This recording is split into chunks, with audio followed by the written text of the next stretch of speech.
बिस्मिल्लाहिर्रहमानिर्रहीम। जी नाज़रीन, सफ़र नूर के सिलसिला में मैं इस वक्त जामिया मस्जिद सैयदुश्शुहदा हज़रत अमीर हमज़ा रज़ी अल्लाह तआला अन्हो में मौजूद हूँ। ये जदीद तर्ज़ तामीर की एक मस्जिद है।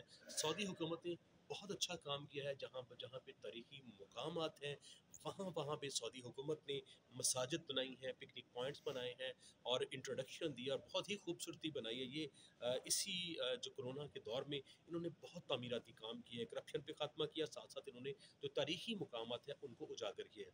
इसी सिलसिले की एक कड़ी ये जामिया मस्जिद सैयदुश्शुहदा हज़रत अमीर हमज़ा रज़ी अल्लाह तआला अन्हु में इस वक़्त मैं मौजूद हूँ। अगर कैमरामैन आपको दिखाए तो मेरे बाएँ, दाएँ इंतहाई खूबसूरत तरीन ये मस्जिद है जो जदीद तर्ज़ तामीर का एक मुँह बोलता सबूत है। यहाँ पे ज़रूर हाज़िर हों और इस मस्जिद में 2 नफ़ल आप ज़रूर अता कीजिए। ये आपकी बख्शिश का इंशाअल्लाह ज़रिया बनेंगे और हज़रत अमीर हमज़ा रज़ी अल्लाह तआला अन्हु की निस्बत से आप अल्लाह रब्बुल इज़्ज़त के हुज़ूर दुआ करें। इंशाअल्लाह आका की शफ़ाअत भी मिलेगी और अल्लाह रब्बुल इज़्ज़त आपसे खुश भी होंगे। ये क्योंकि निस्बतों के ही मामले हैं।